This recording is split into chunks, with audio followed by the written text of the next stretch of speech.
Hey, everybody. Thanks for joining us on this Tuesday, March 24th. I'm CJ LeMaster, your lead investigative reporter for WLBT and your host for the WLBT Plus Digital News Desk update each and every weekday. I got several of you watching right now on our Facebook and YouTube live stream, also our OTT platform. Thanks to all of you for joining us today. We want to get started with our first story, and this is information that we just learned over the course of the last couple of hours.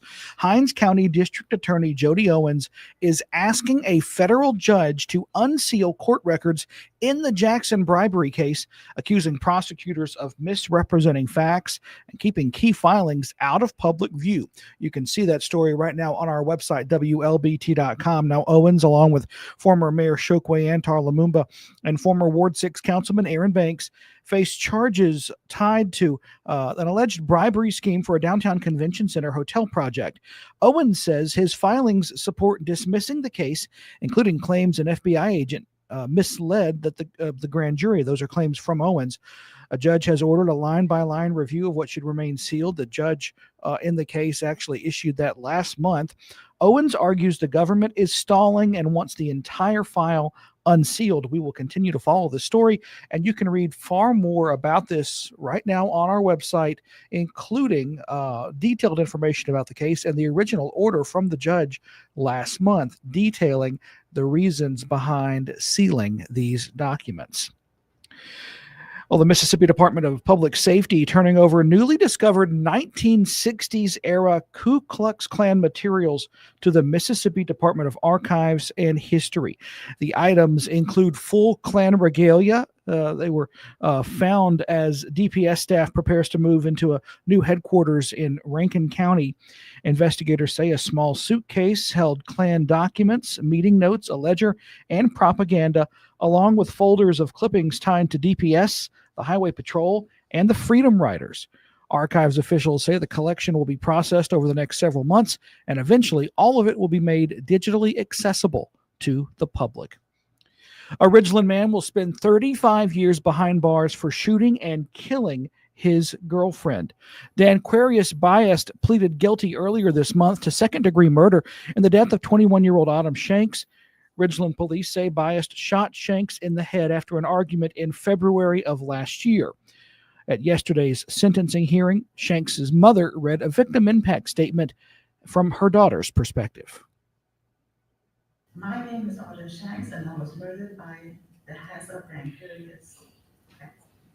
I was only 21 years old, and my life was just beginning. Dear Judge, I'm expressing this because my life was worth over to me.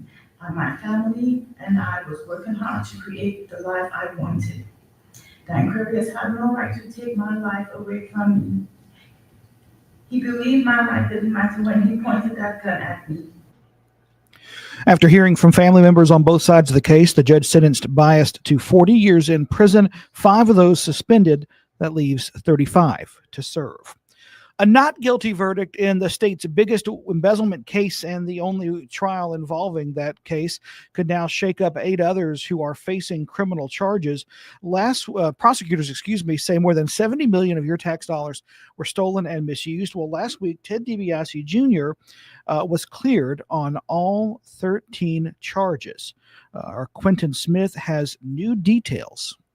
A guilty plea is a formal admission of criminal liability in court, waiving the right to a jury trial and leading directly to sentencing. As he reads the legal definition of a guilty plea, defense attorney Sean Yurtkaran says he would not recommend any of these defendants changing theirs. These 8 people are tied to the TANF welfare scandal, 6 of them already pleading guilty, admitting to their wrongdoing. I would tell them to stay where they're at. I think that the risk is too great. Just days ago, Ted DiBiase Jr. was found not guilty and was cleared on more than a dozen charges. Of the 6 people who've pled guilty in the scandal so far, only one person has been sentenced, John Davis. He's the former head of the Department of Human Services. Davis was sentenced to more than 30 years on his state charges. And because of this, he cannot go back and change his plea at the state level, but he can change it for his federal charges.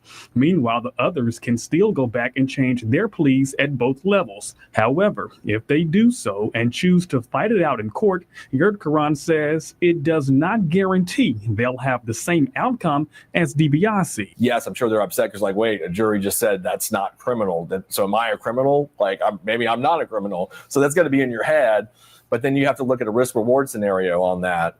I mean, maybe another jury just decides differently, and then you go to prison longer. So if it was my client, I would say I would stick with my guilty plea. But people need to understand everybody's case is different. The facts for each of these other defendants that pled guilty are different from Teddy.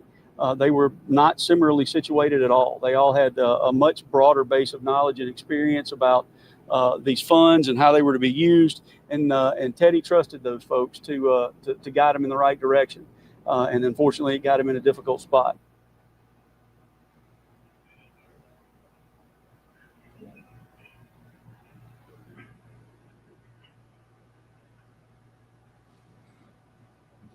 And again, that was our Quentin Smith reporting. Agriculture and Commerce Agriculture and Commerce Commissioner Andy Gibson says it will cost more than $800,000 to clean up the Mississippi trademark after that weekend fire that canceled the annual spring market. More than 100 vendors had booths at the market. They'd spent months getting ready for it. After the fire early Saturday morning, many were forced to throw away all their inventory because of smoke and water damage. Some don't have physical stores or websites. They rely on events like this for their livelihood. A GoFundMe account has been established to help them out. Commissioner Gibson says support is already pouring in. So we really didn't think that the loss was going to be as great as it is. And we were all excited. They've handmade things for months getting ready for this weekend, and they come and they bring absolutely everything they were physically able to make in those weeks leading up to the event. And everything that they had was in that space. When you see people hurting like that, it is painful, it is tragic, but at the same time, we already see people stepping up to help. We're talking hundreds of thousands of dollars just to clean up the trademark.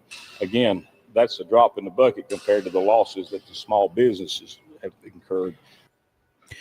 The trade mart is expected to reopen in the next 7 to 10 days.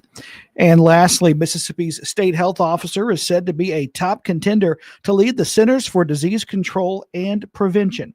According to a report from the Washington Post, the Trump administration is seriously considering Dr. Dan Edney for that post. 5 others are in the running with a decision due by Thursday. Dr. Edney has led the Mississippi Department of Health since 2022 after more than 30 years as a practicing physician in Vicksburg. He was also a key player in the state's COVID-19 response. If Edney is chosen to lead the CDC and wins Senate confirmation, the state would have to conduct a search for someone to replace him at the health department. That is all the time we have. A couple of folks saying hi on this Tuesday. Britt saying happy Tuesday, everyone. And Stephanie Lewis also in there. Same to you, Miss Stephanie. Hope you're doing well. Britt, always a pleasure. Thank you so much for watching. Our early evening newscast start at 4 p.m. on air, online, and on our OTT platform. But before then, our First Alert weather team will be in here at 2:30 to give you an idea of what to expect for the rest of your work week. I'm CJ LeMaster, your lead investigative reporter and your host for the Digital News Desk update on this Tuesday, March 24th. Thank you so much for watching. We'll see you back here at 1 o'clock tomorrow.